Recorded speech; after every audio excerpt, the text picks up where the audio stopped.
Look at this diagram showing a modern CPU clock cycle counter.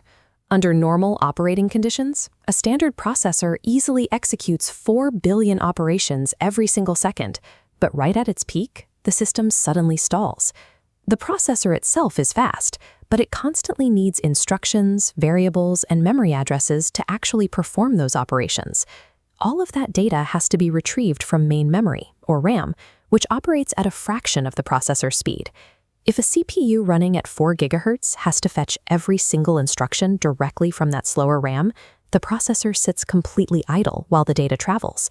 Billions of execution cycles are wasted, simply waiting for information to arrive. To bridge this gap, engineers had to build an ultra-fast temporary storage layer directly into the silicon itself. We call this cache memory. The logic behind cache relies on physical distance. By storing frequently accessed data as close to the processor's execution core as possible, you minimize the time it takes for electrical signals to travel, drastically reducing latency. You might wonder why we don't build entire computers out of this ultra-fast memory. The reality is that high-speed cache requires complex, highly expensive hardware design, and it consumes vast amounts of physical space on the silicon die. A system might have gigabytes of main RAM, but only a few megabytes of cache. Engineers must carefully balance operating speed against data capacity and manufacturing costs.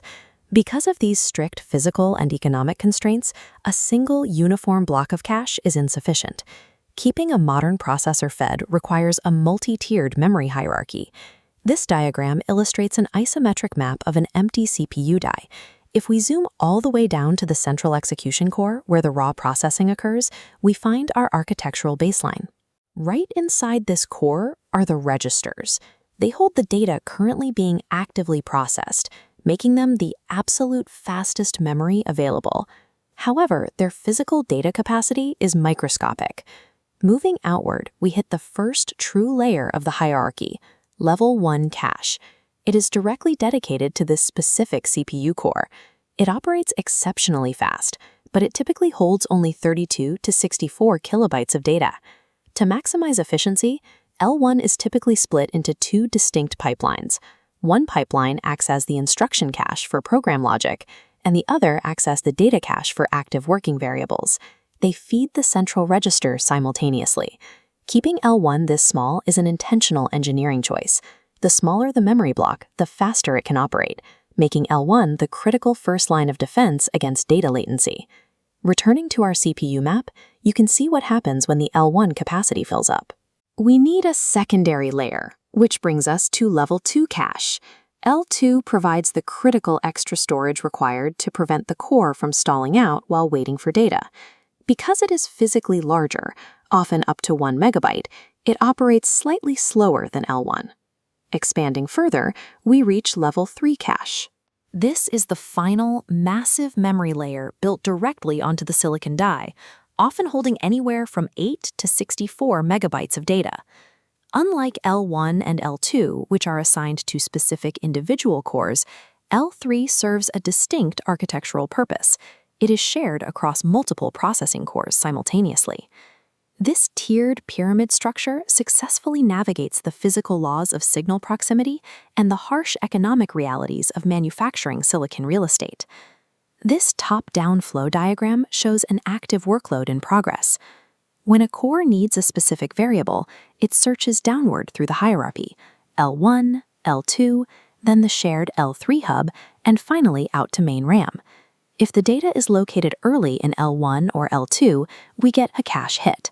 The processor retrieves the data and continues its execution immediately, suffering 0 latency penalty. But if the system searches the entire cache and fails to find the data, it triggers a cache miss. The system must completely stall its execution and query external RAM, incurring a severe delay. Here we see the strategic advantage of a shared L3. If Core 1 pulls a chunk of data from RAM into the L3 cache, Core 2 can later access that exact data instantly from L3, bypassing the slow trip to RAM entirely. This shared access creates a specific engineering challenge, known as cache coherency. If Core 1 and Core 2 both modify the same piece of shared data simultaneously, they risk holding conflicting values. Processors require complex synchronization protocols to keep everything aligned, turning cache architecture into an intensely difficult logic puzzle. This brings us to a common misconception. Many buyers assume that a processor's clock speed alone dictates the final performance of the system. Look at this split-screen diagram. On the left, processor A has a high clock speed but very little cache. On the right, processor B runs at a slower clock speed that possesses a massive cache allocation. Processor A calculates quickly, but constantly pauses to wait for RAM. Processor B calculates slower, but because its massive cache prevents memory stalls, it works continuously and often finishes the entire workload first. Raw computational cycles offer no advantage if the processor is starved of data. Memory access speed is the hard limit on true system performance. This dependency dictates modern computing. In machine learning, massive matrix calculations and tensor operations demand continuous, high-speed data reuse. Similarly, high-end gaming physics engines and enterprise cloud servers constantly juggle thousands of concurrent database requests. These systems rely on massive L3 caches to keep data flowing without choking the cores. The entire computing pipeline boils down to a single principle. The execution speed of your software relies entirely on the speed of your hardware's data delivery. Cache memory exists specifically to eliminate waiting time.